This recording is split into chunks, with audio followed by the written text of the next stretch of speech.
Tata webalabwe kiro kyati, webalabwe obulungi bwawe, webalabwe embabazi zawe, webale mukama abokutugonza, webalabwe kuba otuhaire obwomezi kandi watuhairaho n'ebintu ebindi ebirungi. Ntubikusiimira mukama wabakama habwokuba Bayibuli negamba ngu buli kirungi kyona kihebwa iguru nkiruga hali ogu isiitwe. Mukama ntukusiima habwokuba niwe isiitwe, niwe mukama ntandiko y'ebirungi byona, niwe ndugiro y'ebirungi byona. Nawe kintu bikusiimire kiro kyati ebiturozereho mukama, ebe bitakarozereho bitusabire byona ntubikusiimira habwokuba ntwikiriza ng'omazirira kubituha. Mukama kiro kyahati ntusabira abantu abakwenda kurubata amahanga. Mukama Bayibuli negamba ngu Ensi nokuijura kwayo byawe. Mukama Bayibuli negamba ngu ente abusozi 10 byawe mukama zawe. Hati kiro kyati ntusaba mwibali ya Yesu. Ntusabira abantu bona mukama abakwetaga kuruga mu ihanga lino bakagaruka mu ihanga erindi habwe ensonga zitalizemu. Mukama ntusabira abo bona abaralengeraho kugenda baitu bayangirirwa. Ai mukama kiro kyati ntusaba obatereho obulyo nambere atali mukama, obatereho muhanda nambere atali muhanda omwibali ya Yesu. Mukama bakama ntusabe kiro kyahati obajweke kijwaro ky'okuganja, obarayemera mu maiso gabo abagaba obusobozi bw'okugenda aheru y'amahanga. Mukama nsaba omwibali ya Yesu okuganja kwabo kuba banzeyo.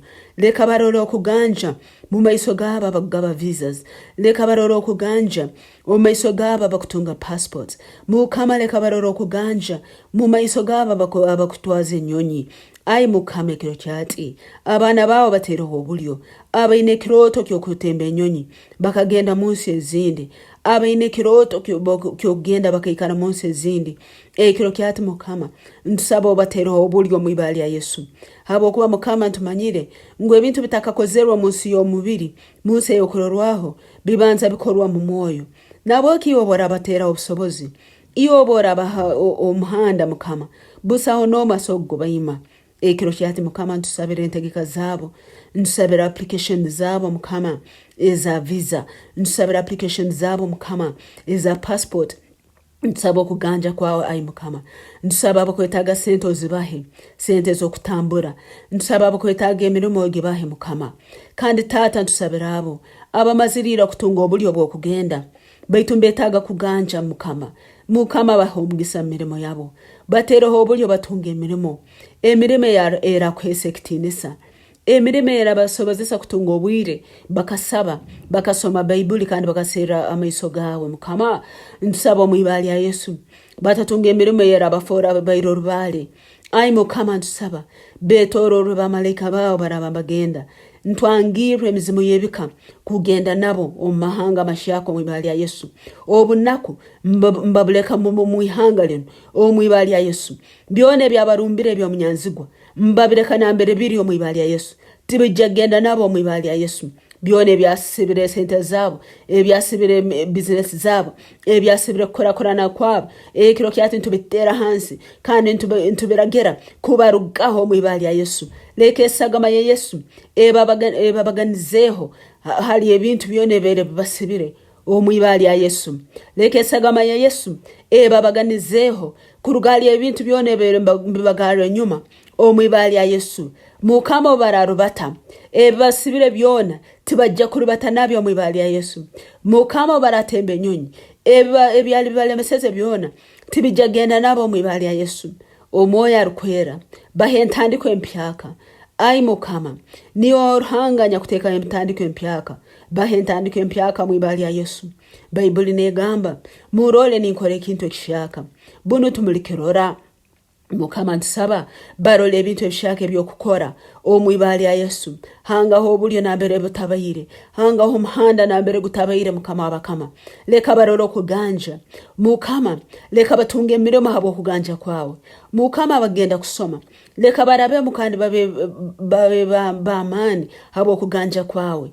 Ai Yesu barobase n'omugisa gwawe, leka omugisa gwawe gubetorole, leka omugisa gwawe gubabanzeyo. Leka bamalayika bawe, malayika w'okuganja, malayika w'omugisa, malaika obwomezi obukwegondesa ababanzeyo hona mihanda yabo omwibali ya Yesu. Leka malaika wa Mukama betorole Mukama wabakama. Leka bamalaika babo babalinde hambaje na hambaje omwibali ya Yesu. Bataligwa mikono emibi, batalifisa, batalihoisa omwibali ya Yesu. Leka barolo mugisa gwawo munsi yabo mezi. Ai Mukama byone barakoraga nyechakara nyamusana nekero birahebwaga mugisa omwibali ya Yesu. Mukama wabakama ndusaba beyongere kuba haihi na iwe. Mukama ndusaba beyongere kuira haihi na iwe omukusaba omukusoma ekigambo omukusera amaiso gawe mwoyo arukwera Mukama basobozese kuba bamani basobozese kukora ebyamani basobozese kuimuka. Ai Mukama wabakama batereho muhanda gwawe bahurira ka Bible negamba ngo muleka mu bikaro byengudi ibiri mulihura iraka ndigamba enyuma ya matuganyo nguguno nugo muhanda gwana muraro bataramu. Ai Mukama ekiro cyati leka bahurira kerere gamba guno nugo muhanda ogoraro bataramu.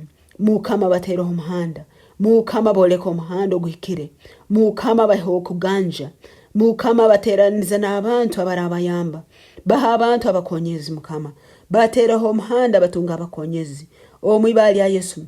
Kandi leka abakonyezi abo Mukama batabakore ebibi batabali amorukwe Mukama.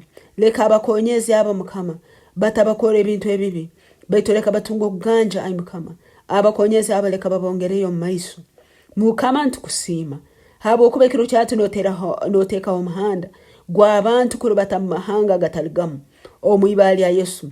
Kandi omumahango nibaja kuherwa mu mugisa omwibali ya Yesu. Barakora byona bijja kurakurana omwibali ya Yesu. Abakwetaga kuswerwa banoja kubateraho obulyo bwo kuswerwa omwibali ya Yesu. Abakwetaga abana Mumahanga nambere bagenda baja kutungira y'abana omwibali ya Yesu.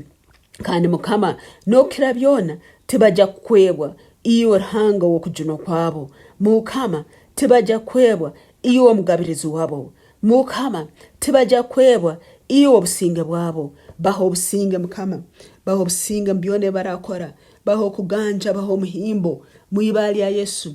Mukama twangiro kufa batakayikire omwibali ya Yesu. Ebigwererezi tibibahikaho omwibali ya Yesu. Ntubasuyekesaga ya Yesu. Ebigwererezi byomunyanzigwa tibiribahikaho omwibali ya Yesu.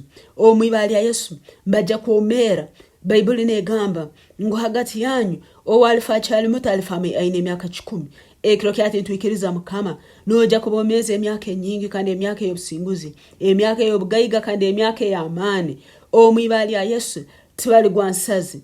Bible negamba ngutora harukiraga amapapa nkempungu. Ai Mukama baharukize ruguru omwibali ya Yesu nkempungu. Mukama leka bayiruke baleme kujwaha leka barobate baleme kugwensazi. Mukama ntukusima habo kwano baharukize ruguru omwibali ya Yesu. Mukama webala abo burungi bwawe webala bugaruka mwesalen webala abo kwa abantu visa webala abo kwa okuganja webale Mukama ababyona mbihikira entegeka zabo nzikira bintu byona tusabire kandi ntusima kuraba mwibali ya Yesu Kristo Mukama wetu. Amina. Webale a Yesu.